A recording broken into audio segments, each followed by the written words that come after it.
An incomprehensible reality can often give birth to denial, and in that moment, the demon lord could no longer see the truth clearly. After being struck down by one of the heroes, he begins questioning why the black flames he took such pride in failed to harm them. He wonders how the hero's blade managed to break through his scales, something he had always believed impossible. The demon lord cannot understand it at all. He had always been superior to everyone else. He entered the Demon King Military Academy as the top student and graduated at the top of his class.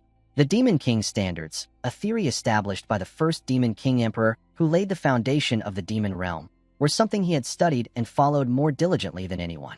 As written in these standards, he built a tower, kidnapped princesses, and allowed the heroes who came to rescue them to grow stronger. To a demon king, the emotions of anger and sadness were said to be the greatest source of power, but eliminating heroes too early was considered wasteful. That is why the Demon King's standards instruct demons to show sincerity by helping heroes grow before defeating them, as their strength increases the value of the final confrontation. The Demon Lord, Burge, followed these standards more faithfully than anyone. Completely conquering the world had only been a matter of time, as he absorbed the sorrow and rage of heroes and countless civilians.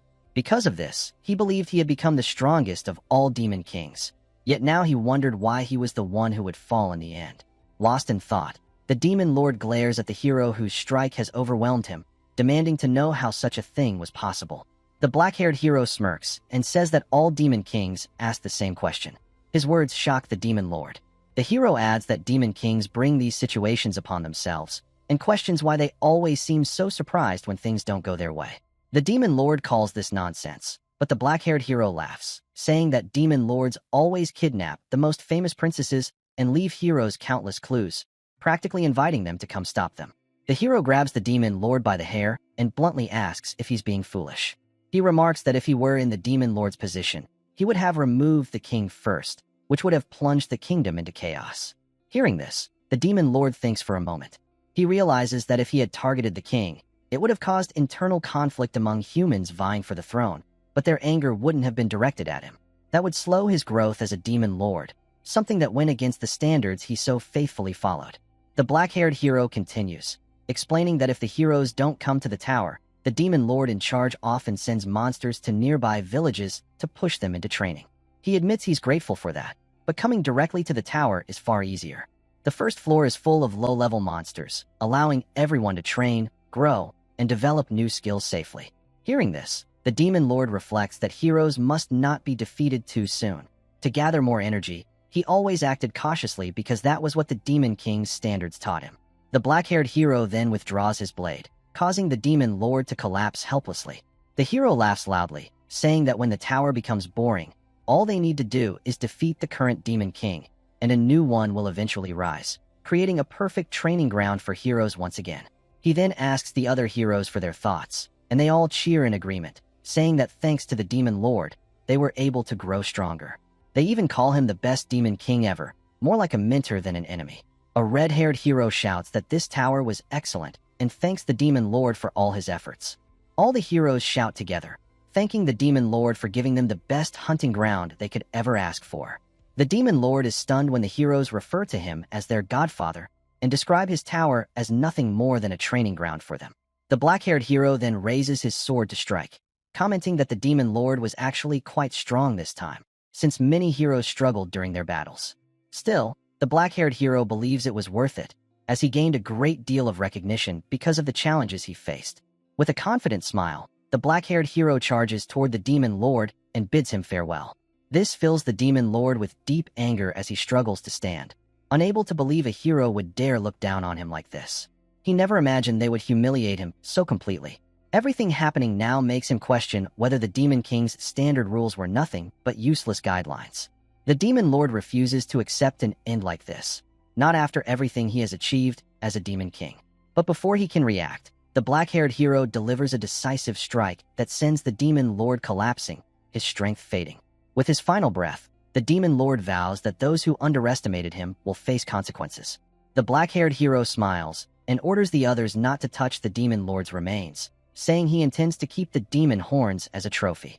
The moment he says this, the Demon Lord's body begins to glow intensely, startling the black-haired hero. The Demon Lord continues speaking, saying that he will make them all pay, even if he must use the last of his remaining power. Realizing what is about to happen, the black-haired hero shouts for everyone to run.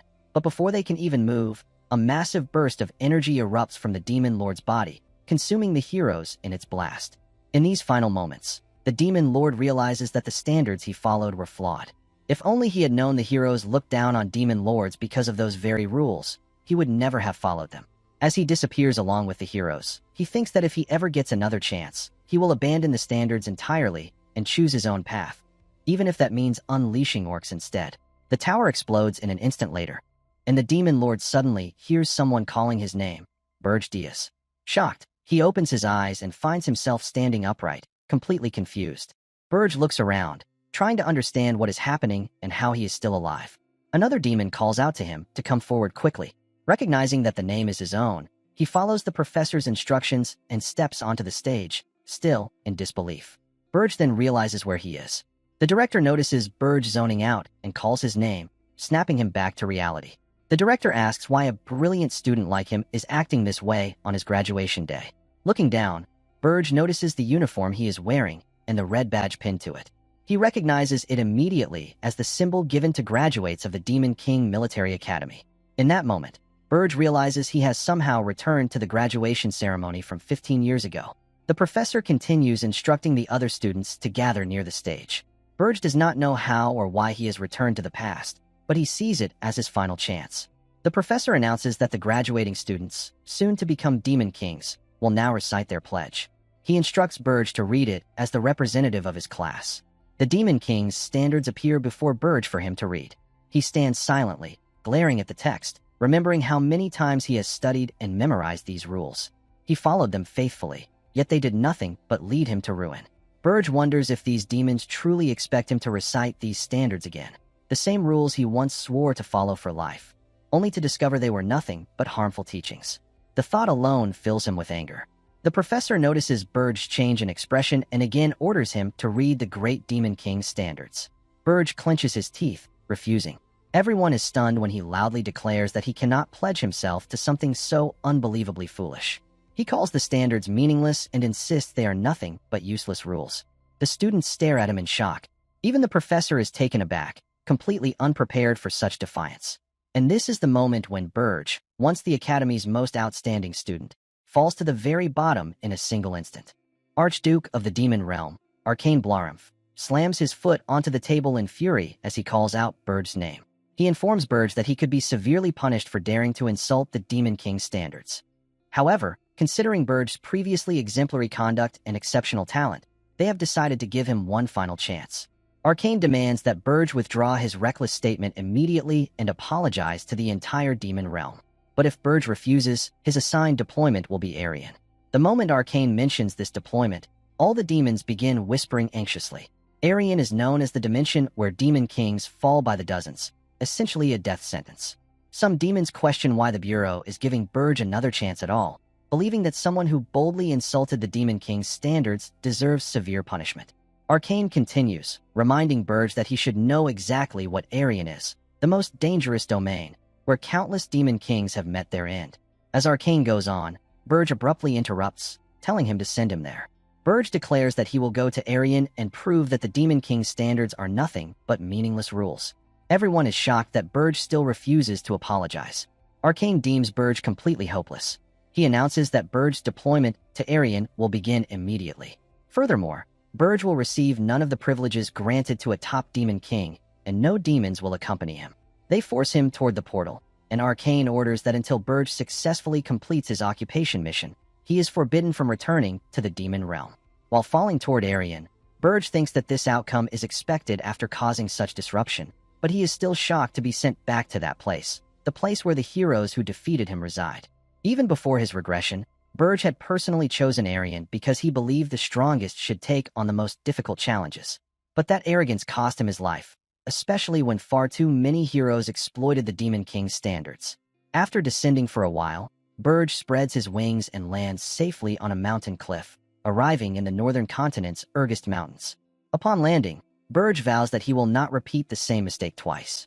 This time, he will be the one to take advantage of the hero's standards. The scene then shifts to Gordon Dyrek, the chief demon officer. He prepares to attend the graduation ceremony.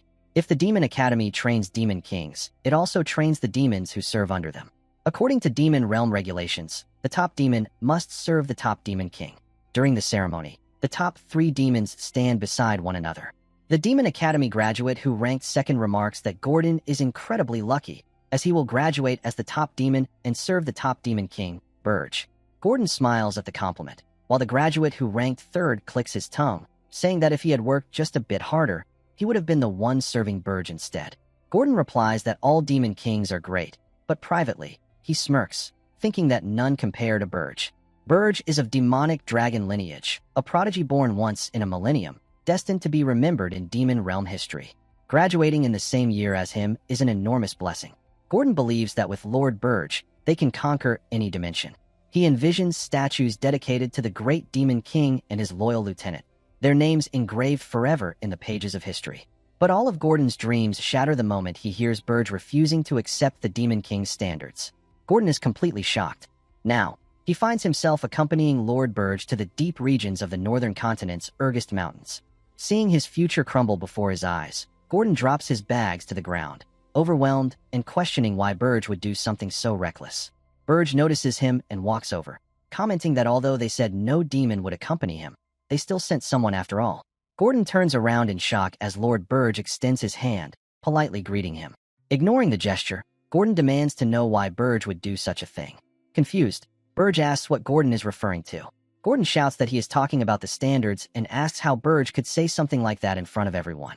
Because of this, Burge was sent to Arian, and now Gordon fears he will lose his life as well. Noticing Gordon's unusual behavior, Burge wonders whether Gordon was always like this. Before Burge's regression, Gordon had been confident and composed. When Burge originally selected Arian as his deployment, Gordon had been motivated, insisting that although it would be difficult, together they could overcome any challenge. He even said that if it weren't Arian, he wouldn't feel motivated at all. But now, Gordon's terrified reaction is understandable.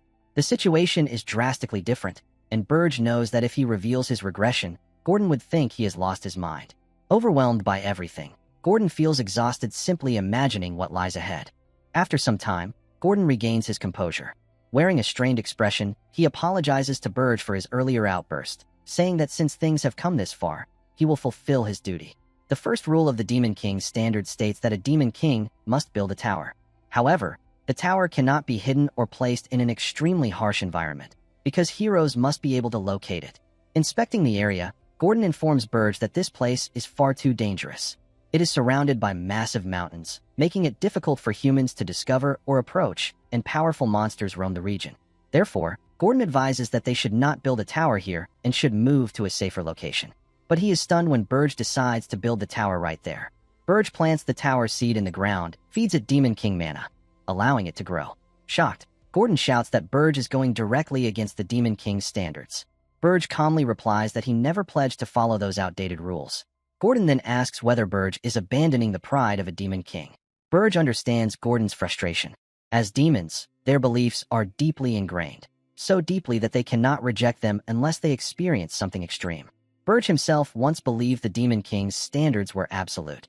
He stands up to feed more of his mana into the seed, and tells Gordon to listen carefully.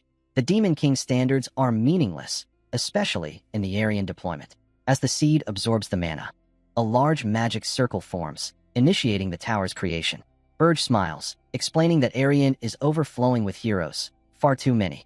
The system panel appears, identifying the user and recognizing Burge's race as the Black Flame Demonic Dragon Tribe. Once identification is complete, the tower begins its full summoning. Burge continues explaining that because of the overwhelming number of heroes in Aryan, Demon Kings kept falling one after another. Humans eventually discovered the tower's mechanisms and used the Demon King's standards against the Demon Kings.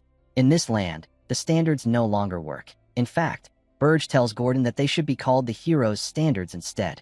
Gordon, stunned, asks what that even means. Meanwhile, the tower finishes installing, and Burge walks toward it. Gordon observes its immense height, realizing Burge truly summoned the tower here. Entering the gate, Burge orders Gordon to follow, and Gordon quietly walks behind him. After reaching the first floor of Burge's tower, Gordon notices something unusual. A normal tower should have a complex structure or be filled with monsters, yet this one is empty. It has no perks at all, perfectly matching the situation of a Demon King with no privileges. They continue upward until they reach the 5th floor, the Demon King's chamber, and Gordon realizes every floor they passed was completely bare. Now that the tower is built, Gordon believes they must at least follow standard rule number 2. The second rule states that the Demon King must capture a prince or princess, preferably one close to the throne, because they possess strong demonic energy. Standing before Burge, Gordon suggests following this rule, and Burge agrees to hear him out. Gordon explains that the kingdom closest to the Urgest Mountains is the Kingdom of Crozon, so Burge should capture the princess with the highest succession rank and use the emotional energy of the kingdom to grow stronger. Gordon adds that he knows Burge will likely refuse, but Burge interrupts and says that they will do exactly that. Gordon is surprised, and Burge continues, saying there is already a princess he has his eye on, and he intends to bring her here. Gordon stammers, offering to assist with the mission, but Burge declines, saying Gordon must guard the tower because the Demon King's residence cannot be left unattended. Gordon feels relieved, complimenting Burge for acting like a true top-ranked Demon King. He convinces himself that Burge was simply stressed during graduation and that things are still manageable. To Gordon, this marks the true beginning of their mission. As Burge prepares to fly out the window, Gordon asks how he plans to bring the princess. Burge replies that he is going to take one from the country farthest from the tower, the southernmost nation on the continent, the Kingdom of Hilderin. Night falls, and the scene shifts to Hilderin. There, Burge watches a princess sitting on her bed and gazes at her through the window. She is the one with the least presence, the 13th princess. In a low, confident voice, Burge tells the princess that he has come for her. Gordon is shocked because this plan goes completely against the traditional standards. Curiously looking at Burge, the princess asks who he is, so he introduces himself as the Demon King who has come to take her away. The princess smiles when she hears that and asks if he is sure he can handle her. Burge becomes confused because he finds her question strange, wondering if she thinks Demon Kings are some sort of joke. He responds confidently, telling the princess that of course he can handle her because he is the Demon King. Hearing his reply, in that case, she will allow him to take her. Burge is bewildered by her reaction and comments that she seems strangely calm. He then asks what she is planning. The princess answers that she always thought something like this might happen one day since she was born a princess. Burge replies by asking if she is trying to make him lower his guard, and he suggests she give up because he will not fall for any tricks. He adds that he is also desperate, so he won't let her deceive him. The princess simply smiles and says she is not plotting anything because there is no possible way she could prepare a trap while somehow knowing that a Demon King would appear today. Her comment makes Burge pause, realizing she has a point, though he still can't shake off an inexplicable sense of discomfort. The princess then stands, reaches out her hand toward Burge, and asks whether they should leave. Burge agrees and brings her back to his tower in the Urgest Mountains. After taking her inside, Gordon welcomes him. Burge sets her down and instructs Gordon to let her stay in a corner of the 4th floor. Gordon is stunned and asks why she shouldn't be placed in a proper holding area. Burge refuses, explaining that since she cooperated without resisting, he intends to treat her with a certain level of leniency. Gordon acknowledges this and then tells Burge that he has something important to report. Confused, Burge turns around, while Gordon escorts the princess to the 4th floor.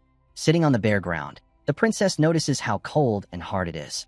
She realizes that she truly has been taken from her kingdom, and there is nothing here. No pillows, no blankets, no attendants, and no elegant scenery. It is nothing like the palace she grew up in, yet for some reason, she feels that it might not be entirely unpleasant. The scene shifts to Burge seated on his throne while Gordon informs him that an invitation has arrived from the Tower of Beasts. Gordon explains that it is supposed to be a welcome gathering for Burge as the new Demon King. Burge sighs, saying he doubts it is a genuine welcome and believes it is more likely an attempt to test him and assert dominance. Demon Kings tend to be far too prideful to cooperate with others, but Arian's unusual situation forced many of them to put aside their pride and work together. Burge had dismissed them before, thinking they were lacking conviction, but this time he decides he should at least attempt some simple interaction. With that, Burge decides to visit and soon arrives at the Tower of Beasts. There, the Demon King of that tower introduces himself as Draxon, ruler of the Beast domain for more than 70 years.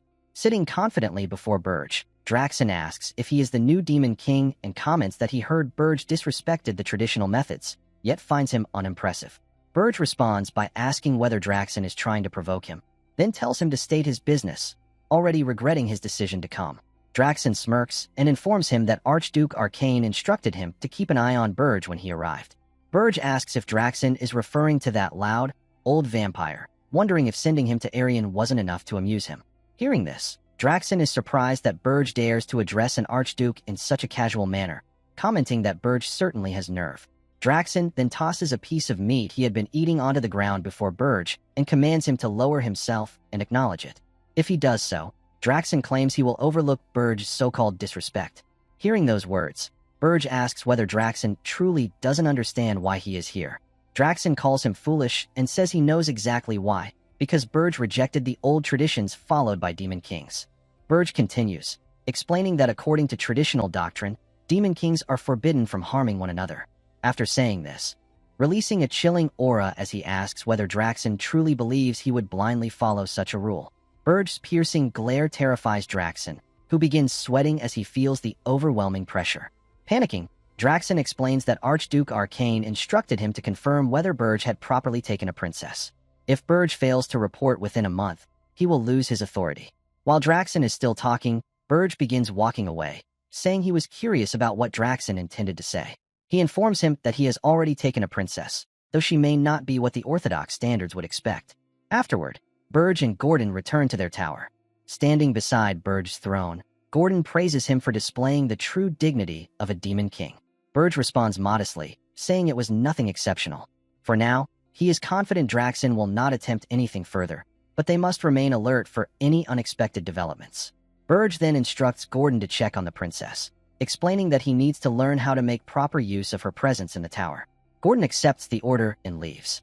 Sitting on his throne, Burge reflects that if this is how the other demon kings behave, things may become increasingly troublesome. The consequences of rejecting the traditional ways are far greater than he anticipated.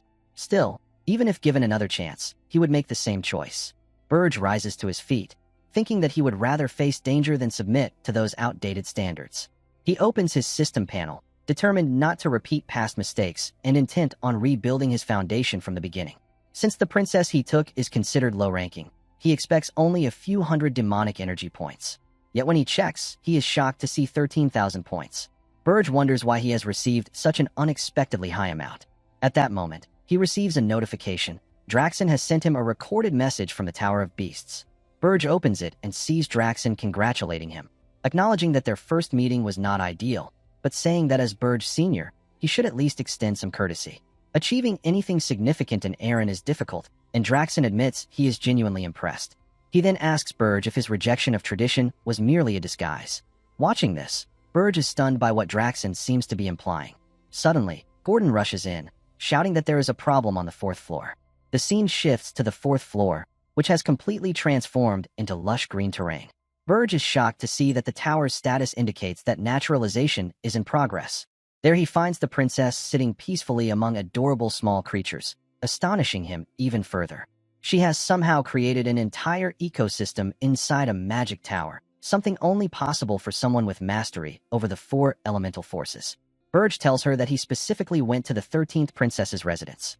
Realizing that only one person on the continent could manage such a feat, he concludes that the girl before him cannot be the 13th princess. The princess smiles and says it is only natural that Burge mistook her for Elena, the 13th princess. As Burge begins sweating and tries to ask for clarification, she interrupts and reveals her true identity, Ernan Hildurin, the first princess of the Hildurin kingdom. The scene then shifts to the Hildurin royal castle, where chaos erupts upon learning that the first princess has been taken by the Demon King. The king, overwhelmed with anger, demands to know who dared to take his beloved daughter, Ernan.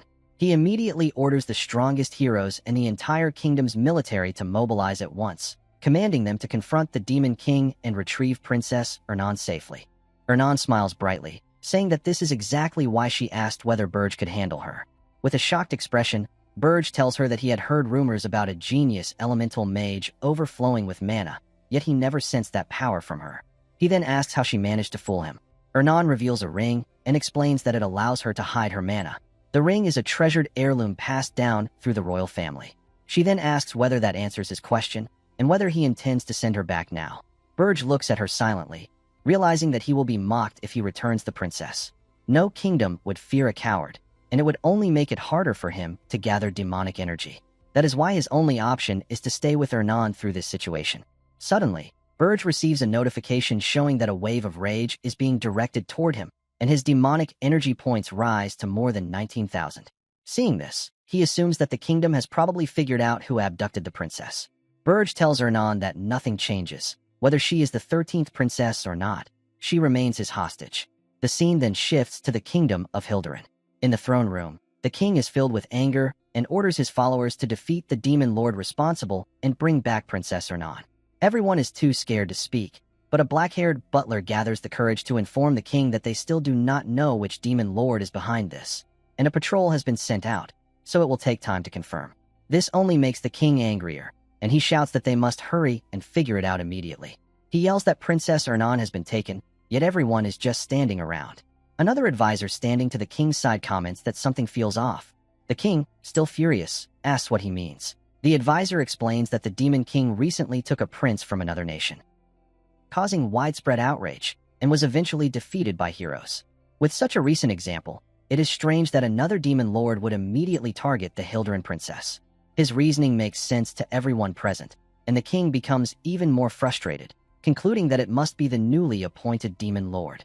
During the meeting, a soldier rushes in and reports that they have found traces of teleportation magic leading north, with the destination likely being the Urgest Mountains. Hearing this, the king is extremely shocked. Meanwhile, in Burge's tower, Burge sits on his throne as Gordon informs him that the Hilderin army will arrive soon. Gordon believes that the army might be too much for Burge to handle. Burge simply smiles and says it will be fine, because the kingdom of Hilderin will not be able to reach him. He explains that the Urgest Mountains are located at the extreme northern edge of the continent, while Hilderin is far to the south. There is no way that all the nations in between will allow the kingdom's army to march through their territory. They will be forced to rely on the Hero Guild instead. As expected, things unfold exactly as Burge predicted. After considering all possible strategies, the king decides to contact the Hero Guild. At the guild, everyone reads the request to rescue the princess who was taken by a demon lord, with the destination being Urgest. Because the area is a dangerous, monster-infested region, many heroes refuse to take the mission. They do not want to risk their lives for such a perilous assignment, and no hero steps forward. Burge also tells Gordon that the Hero Guild will not move, since most of them only care about money and will not willingly enter a hazardous place like the Urgest Mountains. That is exactly why Burge chose this location for his base. Gordon is surprised, realizing that Burge had considered all of this beforehand. Even though Burge does not usually follow formal rules, Gordon feels that Burge is surprisingly knowledgeable about Arian, almost as if he has lived here before. The scene shifts back to the king, who becomes furious after hearing that no hero is willing to take the mission. In anger, he asks how they can even call themselves heroes. Despite the large number of heroes in Arian, most care more about profit, making them extremely selective. Because of that, forming a reliable team will take time, and it will take even longer for them to reach the mountains. Meanwhile, Burge realizes that he does not have enough demonic energy to deal with an entire group of heroes. He understands this fear well because of experiences from his past life. After thinking it through, he orders Gordon to contact Draxon because he intends to sell demonic energy. Gordon instinctively agrees, but then becomes shocked as he realizes what Burge plans to do. Demonic energy is a treasured resource that allows demons to transcend their limits, unlock tower features, and summon monsters. The fact that Burge wants to exchange such a valuable resource for human money leaves Gordon stunned. Sitting on his throne, Burge says that he is certain Draxon will pay an enormous sum. Burge knows he cannot stop the heroes with the demonic energy he currently has, but with human money, there is something he can do. Later, near the Urgest Mountains, in the fortress city of Holton Work, Burge arrives wearing a cloak. However, the guards at the entrance notice him immediately and order him to stop. The guards ask Burge for his identity, so he claims to be a mercenary. However, the guards refuse to believe him, saying that no mercenary would be reckless enough to head into the Urgest Mountains alone. They are on the verge of declaring him suspicious, but the moment Burge hands them a gold coin, both guards immediately stop questioning him and allow him to pass. As Burge walks into the town, the guards chat excitedly among themselves about splitting the coin. After entering the town, Burge realizes he cannot navigate the area on his own, so he decides to look for a guide first. Meanwhile, at the Scarlet Hawk Mercenary Guild headquarters, several mercenaries, one of them asks the captain whether they should leave this place soon, but the captain smiles and explains that life here is comfortable. The soldiers deal with the monsters, and the mercenaries simply collect the spoils afterward. So, according to him, there's no better place to stay. Another mercenary asks if the captain hasn't heard the news that a new demon lord has built a tower in the Urgest Mountains. The captain dismisses it as fake news, saying that demon lords usually build their towers where heroes can easily reach them. A green-haired man comments that he also heard that the demon lord kidnapped the princess of Hilderin. The captain sighs deeply and asks if they have ever seen a demon lord travel all the way to the far end of the continent just to take a princess. A brown-haired man mentions the rumor that the Hero Guild refused to take the mission after hearing the destination. The captain responds that it is probably a tactic, since the princess is a valuable royal heir, and the guild is likely trying to negotiate for more money. He adds that the guild members are sharp and extremely greedy when it comes to profit. All the mercenaries agree and laugh, until a high-pitched voice suddenly speaks up behind the captain. Burge appears, saying that he understands what's going on. The captain jumps in fear and falls to the ground. The group of mercenaries immediately ask who Burge is, but he ignores their questions and instead comments that they seem very knowledgeable, making them perfect candidates to act as his guides. Burge clenches his fist and tells them to leave only one person behind and for everyone else to get out. The mercenaries grow angry and charge at Burge, claiming that since he infiltrated their guild, he won't leave alive. But the moment they rush forward, Burge defeats them effortlessly. A large man tries to attack with a wooden hammer, but Burge blocks it with ease. His glare alone terrifies the man. In the next moment, mercenaries from the first floor aim their guns at Burge, but he throws the fat man toward them, stopping their attack altogether. Witnessing this, the captain realizes that Burge is far beyond human. He seems like a monster. Burge continues giving them what he jokingly calls a special training session, which to the people outside simply sounds like another fight breaking out. After this rough training session, all the mercenaries are sprawled on the floor exhausted. Burge walks over to the captain, telling him not to be afraid, as he will spare him if he answers a few questions. The terrified captain bows and agrees to do anything as long as Burge lets him live. Burge asks for the location where he can get loyal servants. The captain takes him there, but Burge only sees ordinary human. Burge tosses a bag of gold at him and orders him to show something more rare. Shocked by the amount of money, the captain instantly changes his expression and leads the way. As they walk, Burge wonders how the man can switch expressions so quickly after watching all his subordinates get beaten. Burge realizes that humans who desire money and demons who desire demonic energy are essentially the same. They descend into the underground area, where the black-haired mercenary guides him. Now, he finally spots an elf, a race known for its loyalty and integrity. Burge believes the elf will be the ideal choice. His plan is to use the elf as a spy to stir confusion among the heroes. Meanwhile, in the kingdom of Hilderin, the hero Hillen Cargill appears before the king. The king remarks that he knew Hillen would apply for this mission. Hillen proudly replies that he will rescue the princess and taken down the demon lord in the name of justice. Burge believes that using the elf as a spy to confuse the heroes will be extremely effective, since elves are known for their innocent and trustworthy nature. The merchant approaches and asks Burge what he is looking for. Burge replies that he is looking for an elf, then points at the captain and says the captain will be taking care for it. The black-haired captain is shocked, and Burge notices his expression, asking if he has any objections.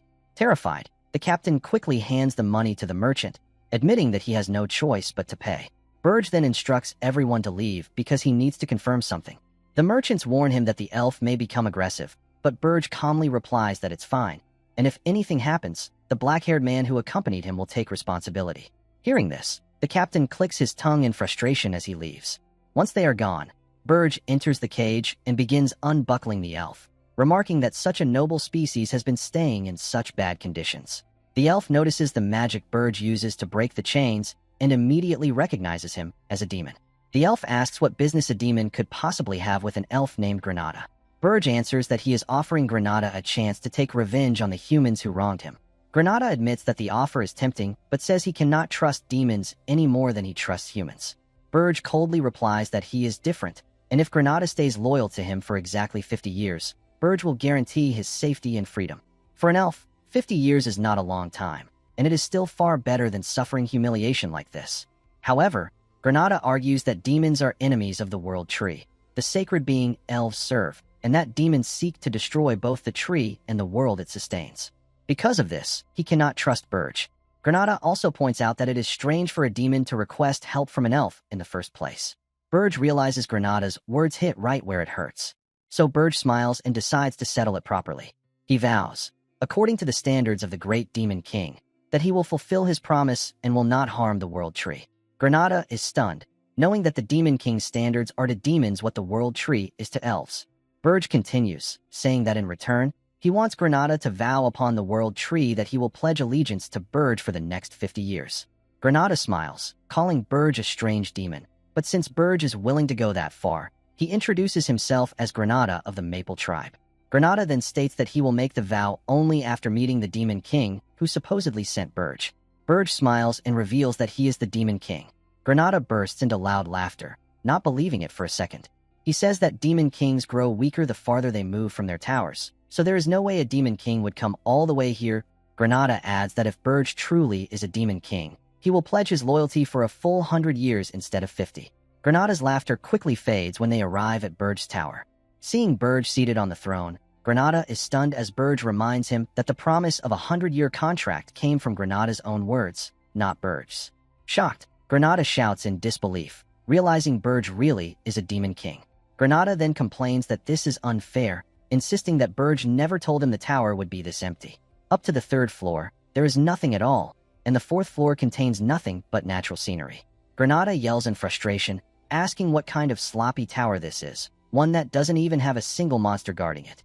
At this rate, Granada believes Burge won't last a year, as the heroes will overwhelm him long before that. Granada expresses that he doesn't want to work in a place like this. Hearing those complaints, Burge releases a powerful aura and asks if Granada has forgotten about the contract. The intense wave of demonic energy shocks Granada, making him realize that Burge truly is a Demon King. Granada reflects that although Burge's tower seems sloppy, not a single monster from the disaster-level Urgist Mountains dared to attack them on the way. Even those monstrous beings would not risk provoking a Demon King. Granada then thinks that perhaps he really can get his revenge. Bowing deeply, he vows in the name of the Great World Tree that from this moment on, his loyalty belongs to Burge for the next 100 years. After making the vow, Granada feels certain that since the Demon King himself came to acquire him, Burge must have an important role planned for him. Granada thought he would finally get his vengeance as part of some grand plan, but instead of plotting or explaining anything, Burge simply ordered him to prepare a meal. Granada's mind went blank, confused by the mundane task, yet he began cooking, thinking he was supposed to be involved in something important. While preparing the meal, Ernan noticed his efforts and decided to help. She asked if she could make some vegetable bread, and together, they finished preparing dinner. They sat down on the 5th floor of Burge's tower to eat. While at the table, Granada, still confused, asked about Ernan. Burge confirmed that she was indeed Ernan Hilderin. Granada, now extremely nervous, shouted at Burge, asking if he was out of his mind for kidnapping the crown princess, especially since the tower had nothing in it. He questioned how Burge planned to stop the heroes when they inevitably arrived. Burge calmly replied that this was why he had brought Granada and ordered him to sit and eat. Granada fell silent, still confused, and Burge complimented his cooking. Ernan smiled, noting that Granada clearly had no idea what was going on. After dinner, Burge and Granada moved to the 4th floor. Granada asked if Burge wanted him to fight the heroes there, but Burge denied it, explaining that if the heroes had made it that far, it would already mean game over. They must have successfully traversed the Urgist Mountains. Burge then informed Granada that he would be disrupting the human world on Burge's behalf. Confused, Granada asked if he was being asked to act as a spy. Burge confirmed this, but said he first needed to test Granada's abilities with a match. Granada protested, asking how he could possibly fight a Demon King inside his tower. Burge reassured him that he would use only one hand and no demonic energy, and added that if Granada won, Burge would reduce the contract's duration by 50 years. Motivated, Granada accepted the challenge and warned Burge to keep his word. He declared that he would give his all. Granada charged at Burge, but Burge effortlessly blocked every attack while commenting that, despite Granada's long years, his movements remained precise. Burge asked if Granada had absorbed mana on the 4th floor to enhance his physical abilities, a fitting technique for an elf. While attacking, Granada taunted Burge, claiming that Burge had underestimated the wrong opponent in the wrong place. Using tree magic, Granada grabbed Burge's foot and launched another attack, declaring that he would reclaim his 50 years. Burge smirked and warned Granada not to forget who his opponent was. He assured Granada that he was controlling his strength carefully and would not kill him. Granada, shocked by Burge's overwhelming power, begged him to wait, but Burge did not listen. Granada's voice echoed throughout the tower. Meanwhile, at the Red Hawk mercenary headquarters in Horton Walk, the captain, with gleaming, money-loving eyes, saluted Burge and said it was an honor to see him again. Burge said he wanted to hire the captain for a year. The captain immediately agreed and asked for Burge's budget. His underlings murmured among themselves, complaining that their captain shouldn't be flattering someone who had just beaten them so thoroughly. They even considered looking for another job. Burge then threw a large bag of gold coins, declaring it the deposit. Seeing this, the underlings immediately swore loyalty to their captain for life, acknowledging that loyalty was what made them true mercenaries. The captain, confused, thanked them while considering whether he needed a new squad. Burge instructed him to include Granada in the team, as Granada would now relay Burge's orders. The captain agreed immediately, though one underling hesitated, worried about adding a stranger. That doubt vanished, however, when they saw Granada greet them warmly. Overcome with emotion, the mercenaries hugged Granada. Burge observed them thoughtfully, recognizing that while they might appear ordinary, these were experienced mercenaries of the Urgest Mountains, rare to find anywhere else, and easy to manage. The only hero likely to respond to Hildiran's call at this time of year was Hillen, the hero who had defeated the Demon King. Burge assigned the Red Hawk mercenaries their first mission, to investigate the hero Hillen, employed by Hildiran. They accepted the orders without hesitation. After that, Burge returned to the tower. Now that he had left the hero matters to Granada, it was his turn to get stronger. Demonic energy points could be used to enhance either the tower or the Demon King himself. Since Burge had sold all his points, the only way for him to increase his power was to use the Spirit Blossom, a crystal of mana that absorbs the energy of nature and, once consumed, grants an immense boost in strength. In the Urgest Mountains, where harsh storms and powerful monsters roamed, nature remained nearly untouched by humanity. As a result, Spirit Blossoms had spent years absorbing natural mana, refining their energy. Though not as potent as demonic energy for demons, they were still invaluable. Burge stood and informed Gordon that he intended to search for Spirit Blossoms. Gordon cautioned him that it would be risky without preparation, as finding a Spirit Blossom was like searching for a needle in a desert. Monsters, like beasts, would attack at the first opportunity. Burge replied that while he could handle any monsters, locating the Spirit Blossoms would indeed be difficult, as Gordon had said. Gordon agreed, adding that it would be much easier with an excellent mana detector. At that moment, Ernan knocked and entered the room, asking if they were busy. Seeing her, both Burge and Gordon realized it might be possible to use her abilities. They decided to proceed, and Burge took Ernan outside the tower with him. She jumped with excitement, thrilled to be out since boredom had been building. Ernan reminded Burge to keep his promise of letting her decorate the 4th floor as she wished. Burge agreed, stipulating that she could decorate as long as she helped find the Spirit Blossoms. He thought to himself that she had already decorated it to her taste, and wondered how far she would take it. But the mere idea of a princess decorating a Demon King's tower was already extraordinary. Ernan was overjoyed to be outside, as she had not expected to leave the tower. While she was thinking this, Burge grabbed her by the shoulder, making her open her eyes, and then lifted her into the air. She nervously protested that she wasn't ready, but Burge ignored her, flying upward while she shouted. Opening her eyes, she finally saw the vast world around her. She reflected on her repetitive life, magic training, studying, rulership duties, endless training and study, and realized she had thought this would continue until her death. Ernan asked Burge if he realized that she might now be the only person to have ever flown over the Urgest Mountains. Burge replied that he didn't care and began explaining what a princess had to do. Ernan interrupted, asking him to call her Ernan, since they would be spending some time together. Burge paused, realizing he may have allowed her too much freedom. Grabbing her hands to keep her in check, he warned her not to forget her place and asked if she wanted to be sent to the underground prison. Immediately apologizing, Ernan then agreed to help, using her spirit to locate the Spirit Blossoms. Burge thought they might not find them quickly, but he was certain that Ernan would be faster than either Gordon or himself. Moments later, Ernan informed them that she had located the Spirit Blossoms, astonishing Burge. As they approached the location, they discovered that some guests had arrived before them.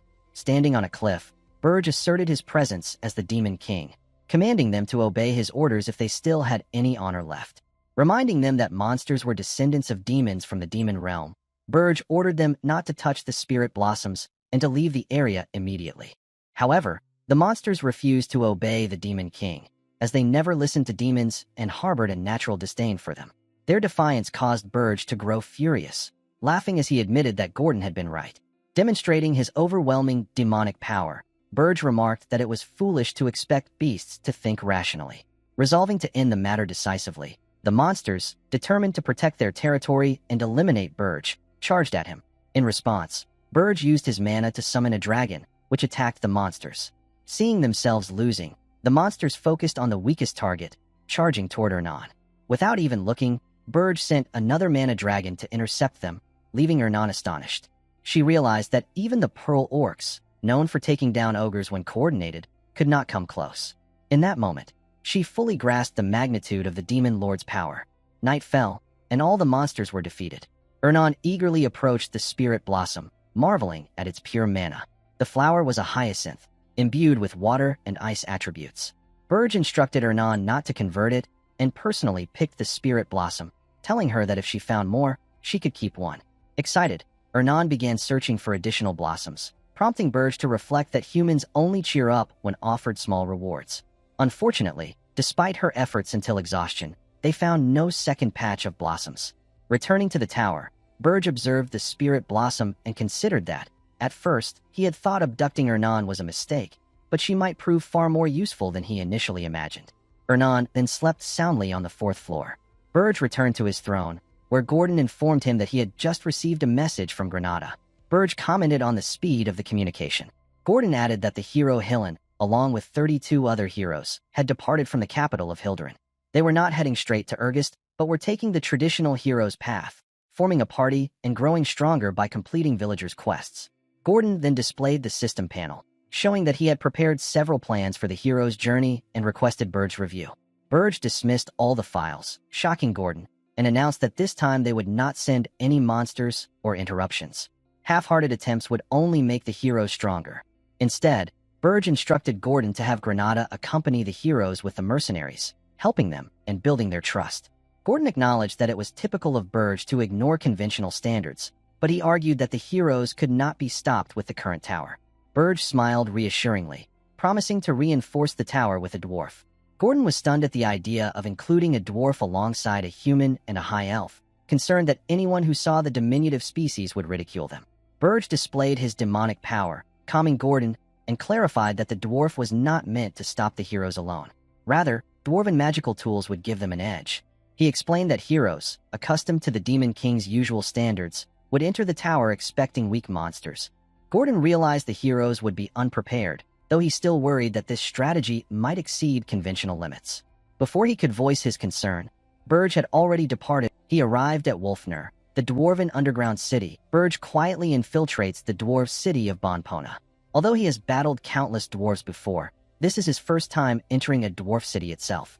As soon as he slips inside, he heads straight to the bustling inn, searching for information about the most skilled blacksmith in the city. When Burge places a heavy pouch of coins on the table, the dwarf innkeeper gives him directions. Deeper within the city lies a massive shaft.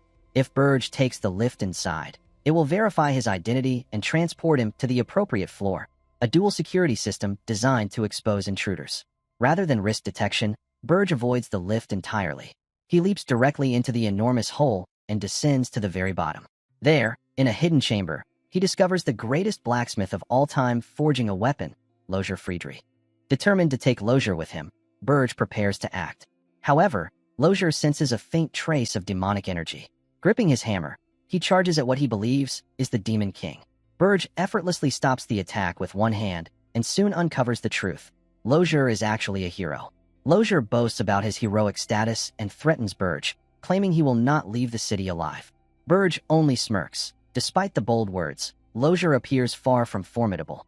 To make matters worse for the blacksmith, Burge reveals that he is not merely a demon, but a demon lord. The clash draws attention. Soldiers rush into the chamber after hearing the commotion, only to find the room empty. Realizing something is wrong, they immediately alert the entire city. By then, Burge has already taken Lozier into custody. Lozier demands to know why Burge has invaded Bonpona, suspecting he is targeting the prince. Burge clarifies that he has no interest in the princess. Instead, he wants Lozier to guide him to the emergency escape tunnels the dwarf blacksmiths secretly prepared. Despite Burge's explanation, Lozier remains convinced that the princess is the true target. Overwhelmed, he breaks down in tears, admitting he has been living quietly out of fear of facing the Demon King. In truth, Lozier is known as the weakest hero of all time. Since Lozier refuses to cooperate, Burge proposes a deal. He will release Lozier after abducting the princess. He coldly explains how a selfish hero who betrays a princess to save himself would be judged. Lozier grows even more distressed. Already infamous for his weakness, he knows the people would believe such accusations without hesitation, and he would suffer the consequences for the rest of his life. Lozier is left with an impossible choice. betray the princess or go with Burge himself. To push him further, Burge guarantees Lozure's safety and even swears on the Demon King's code. Lozure is stunned. He knows that for demons, the Demon King's code is sacred law. An oath made upon it is never broken. Realizing this, his expression shifts instantly. Relieved and even cheerful, Lozure agrees to guide Burge to the hidden tunnel. Meanwhile, soldiers gather at Lozure's workshop. Princess Luai's Werp is devastated, worried that Lozure will no longer be able to craft weapons for her. Everyone knows that although Lozure holds the title of hero, he is notoriously weak in combat. However, Princess Luai's refuses to accept that reality. She orders the soldiers to find the kidnapper at once, threatening severe punishment if they fail. Elsewhere, Lozure leads Demon King Burge through the secret tunnel carved by the dwarves as an emergency escape route. Burge grows impatient during the long journey and demands to know how much farther they must travel. After finally reaching a safe distance from the city, Lozure assumes his role is complete. He believes that since he revealed the tunnel, Burge can handle the rest alone. At that moment, Burge releases his demonic aura and coldly reveals that he never cared about the so-called Demon King's code in the first place. Lozure is horrified. He immediately regrets his decision and thinks he should have betrayed the princess instead. Panicking, Lozure begs for mercy. He boasts about his exceptional blacksmithing skills and even offers to leak information about the dwarf city. In his desperation, survival becomes his only priority. Moved by Lozure's desperate loyalty, Burge decides to spare him, for now. However, Lozure secretly plans to escape the moment an opportunity appears. As he nervously laughs to himself, imagining his future freedom, everything changes. He suddenly finds himself transported to the Demon King's 4th floor, a vast realm filled with lush greenery and spiritual creatures. The sight leaves him utterly stunned. Back at the castle, Gordon complains about bringing a dwarf hero into the Demon King's domain. At the same time, Granada arrives to deliver a report but is shocked to see a dwarf among them. Even Hernan approaches, confused and demanding to know why Lozure is there. Burge calmly explains that by forgiveness, he meant allowing Lozure to live. Overwhelmed by fear and confusion, Lozure breaks down, laughing and crying at the same time. Watching this reaction, Burge makes his next move. He assigns Lozure a mission: install massive cannons on the 1st floor of the castle and use them to eliminate any approaching heroes. As night falls, Granada infiltrates the hero expedition's preparation base and reports back to Demon King Burge. Rumors are spreading among the heroes that the newly arrived Demon King wields black flames. In response, they have begun equipping fire-resistant gear. Another rumor claims that the Demon King has stopped deploying monsters because he fears the hero expedition. Hearing this, Burge realizes that the heroes have not yet lost their motivation.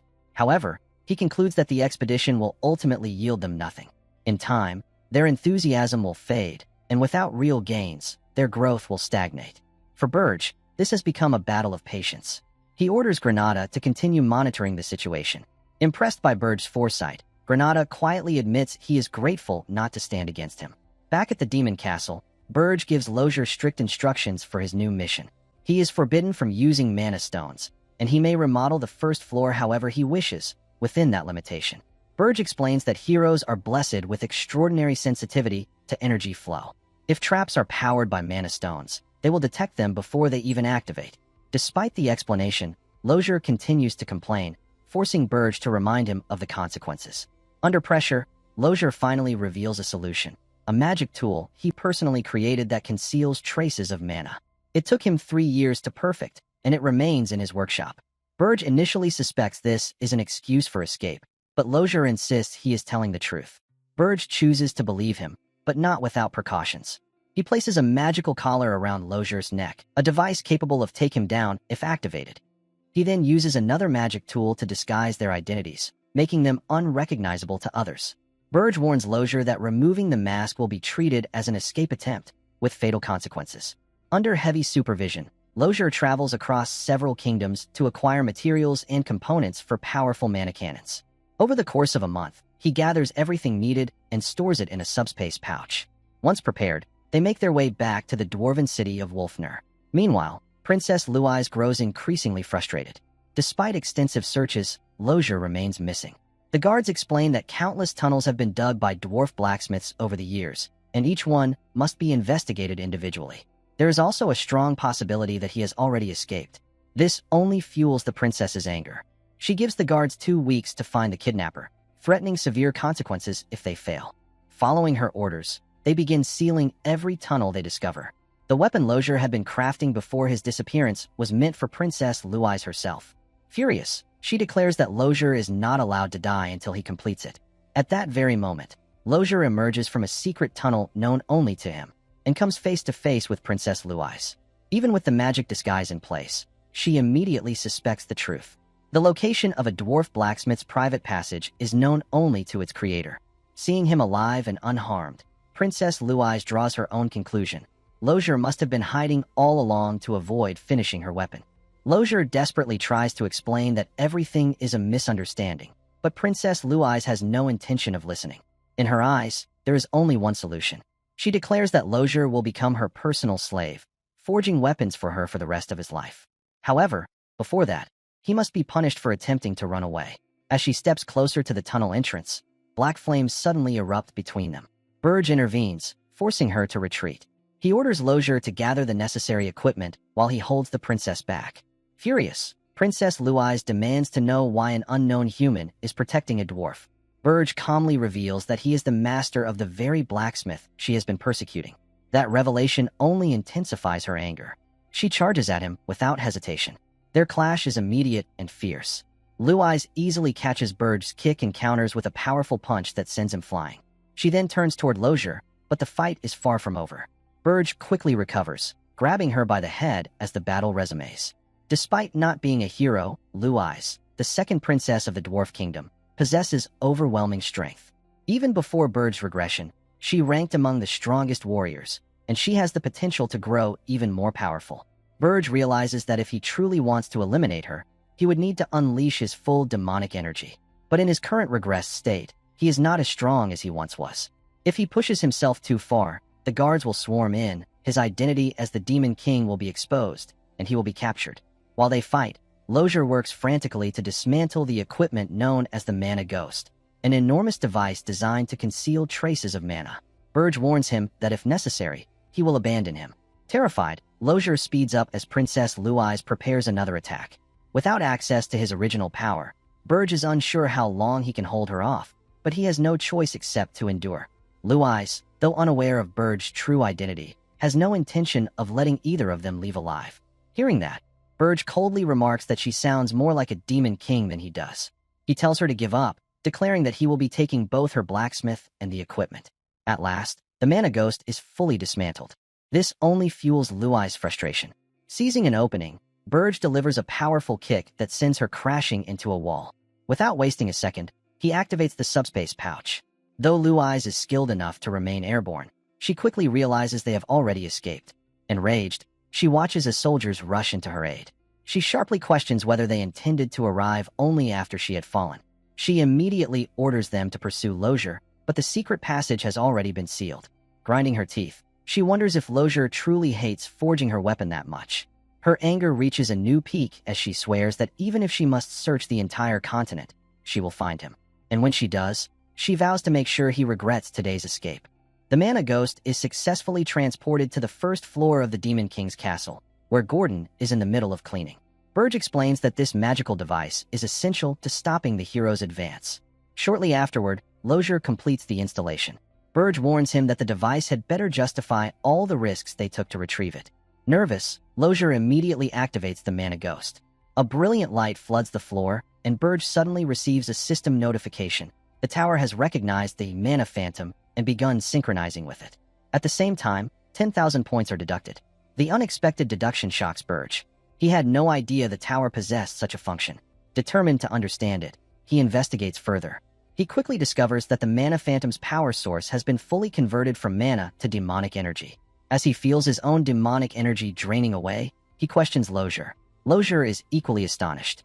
He insists this outcome was not intentional and claims he never imagined that a device could merge with the tower itself. To him, this is a groundbreaking discovery, something unprecedented in history. Burge is equally intrigued, realizing that even the device's creator did not foresee this development. To test the tower's new state, Burge steps outside and instructs Princess Ernan to cast any spell she desires. Excited, she unleashes her full power, much to Gordon's frustration since he just finished cleaning. Normally, a spell of that magnitude would be detectable even from outside the tower. Yet Burge senses nothing, no presence, no energy leakage at all. Taking the experiment further, Burge manipulates the tower in its synchronized state, and the entire structure vanishes.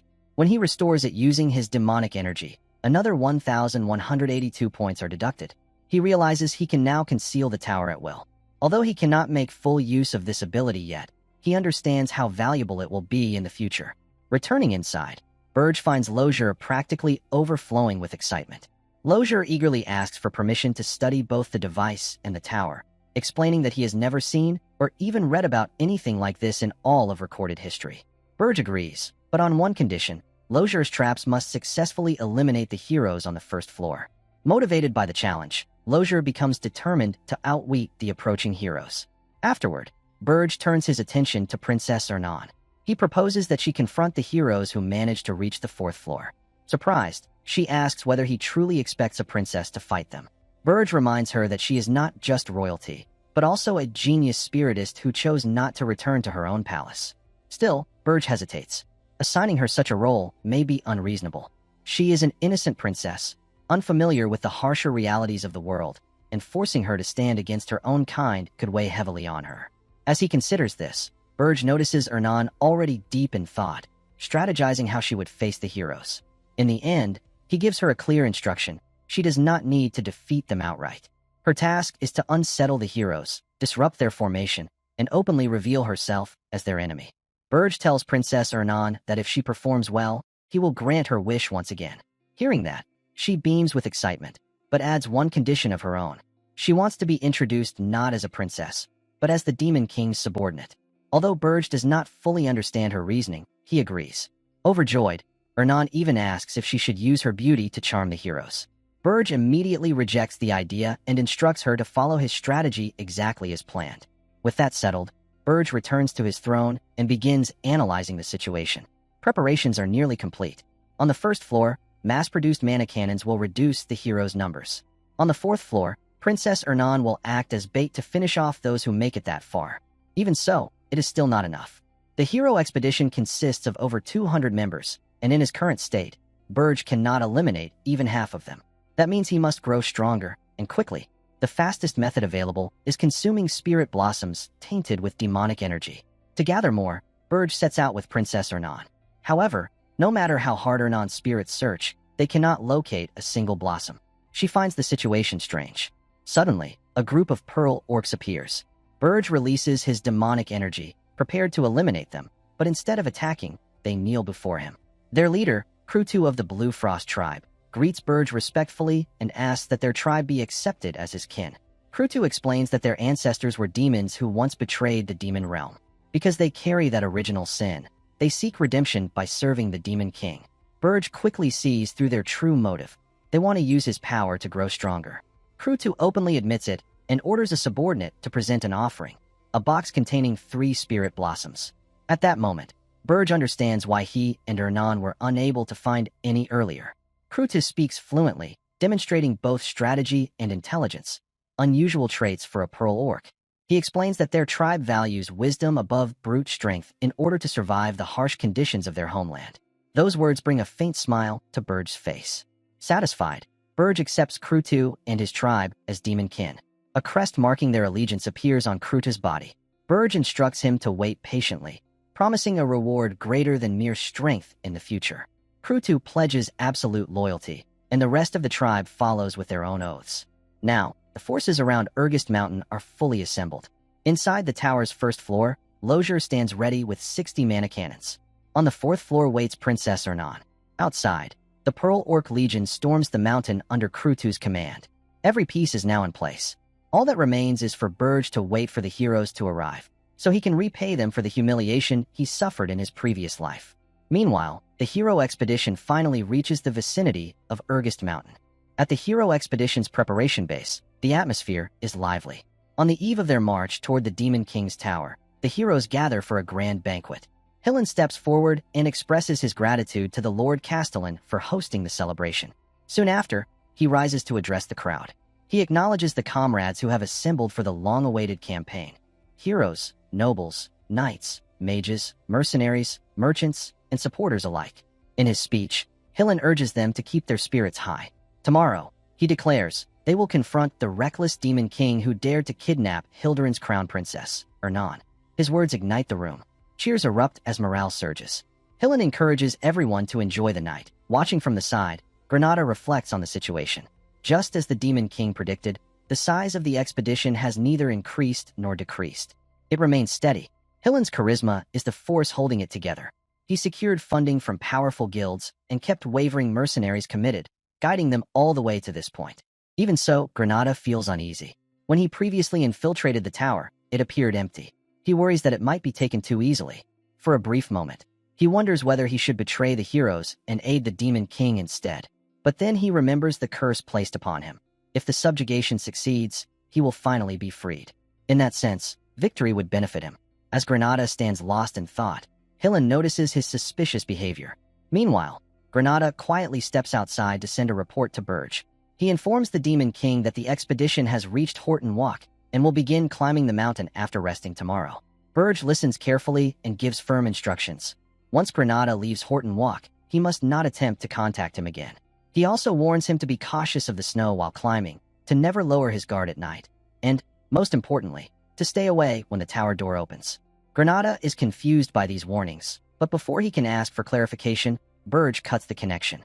Moments later, Hillen approaches and asks why Granada is standing alone outside. Startled, Granada brushes it off, claiming he simply wanted fresh air. As they stand beneath the moonlight, Hillen asks if something is troubling him.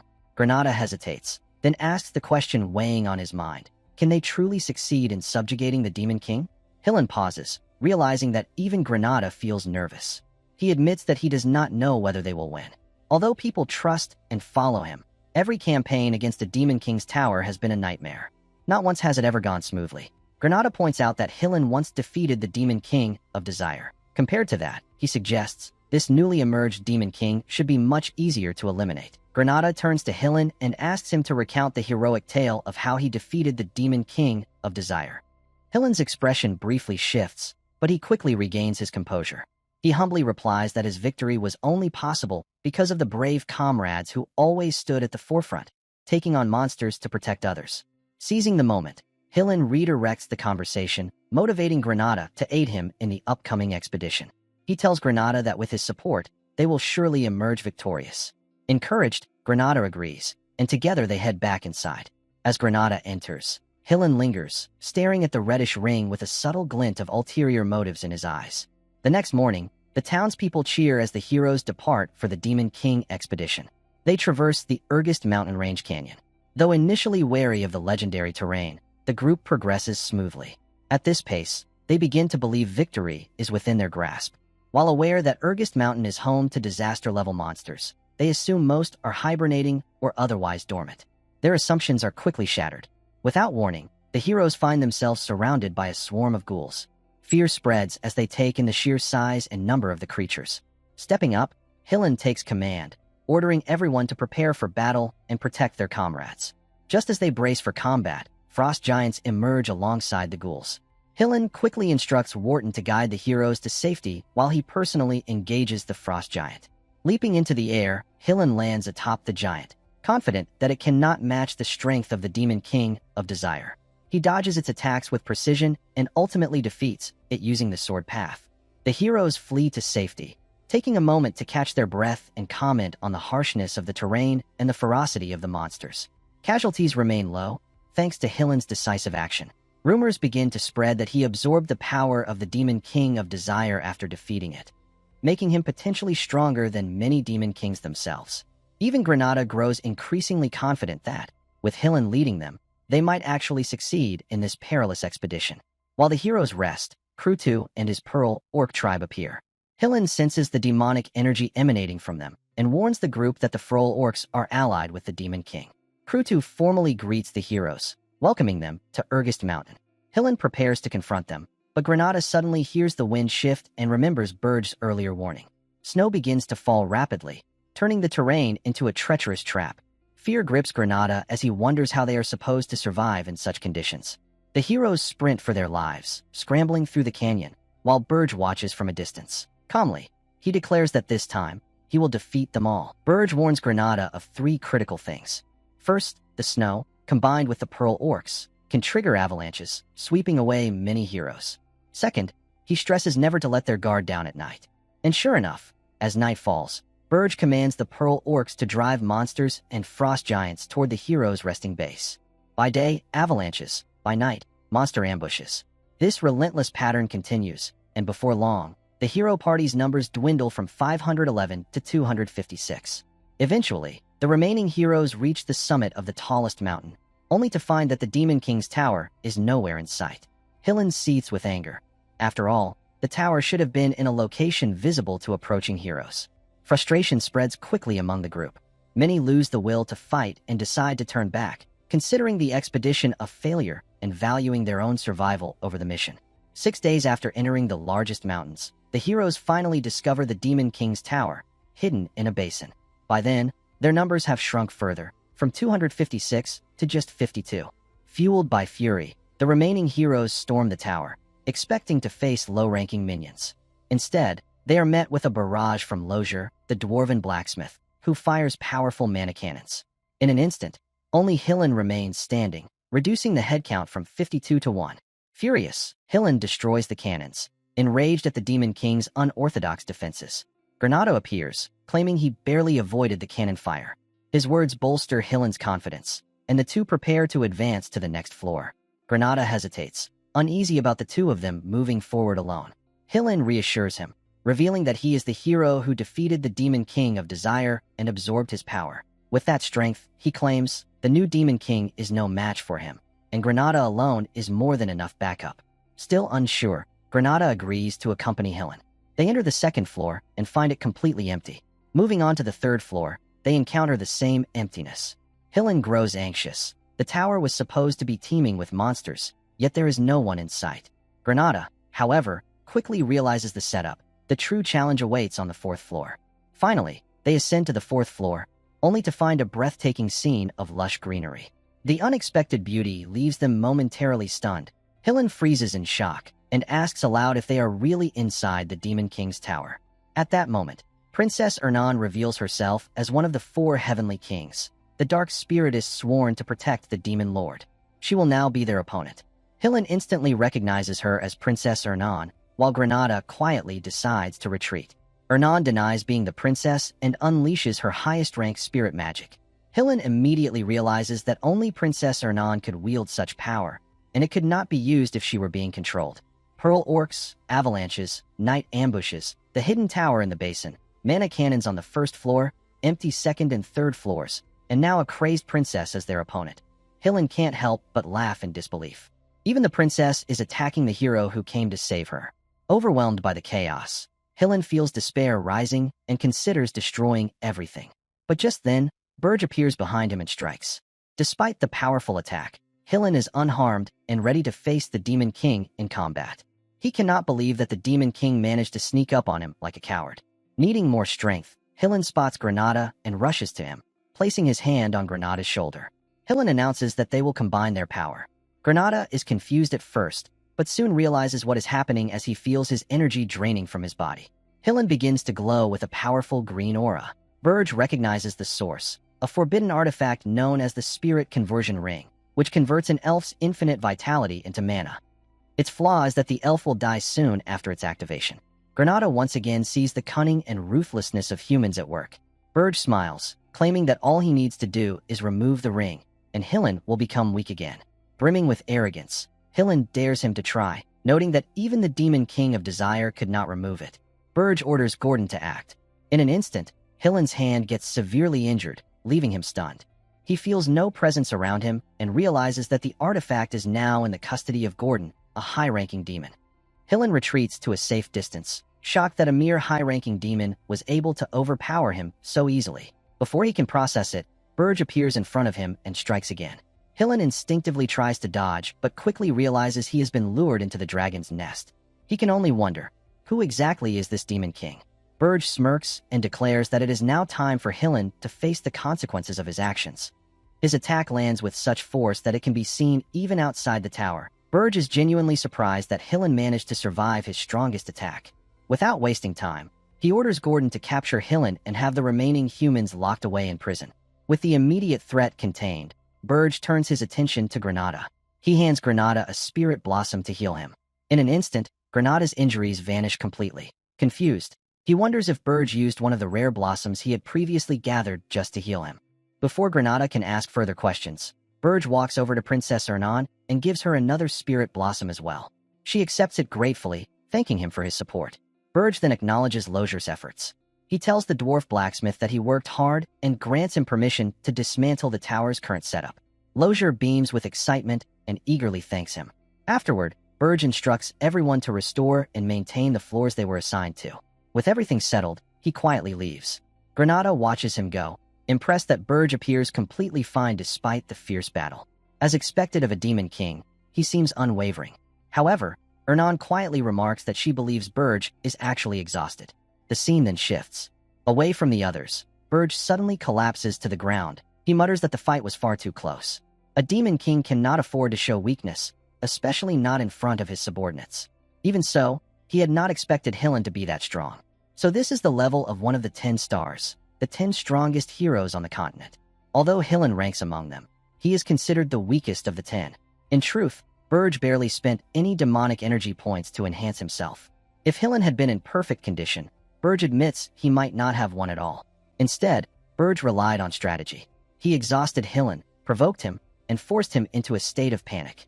With avalanches, ambushes, hidden traps, and constant pressure, Hillen's focus gradually narrowed.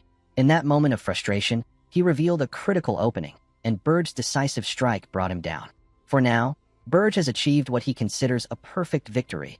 This outcome never happened before. He has successfully altered fate. And for the first time, Burge feels confident that he can truly change the future, and one day, take his revenge on the heroes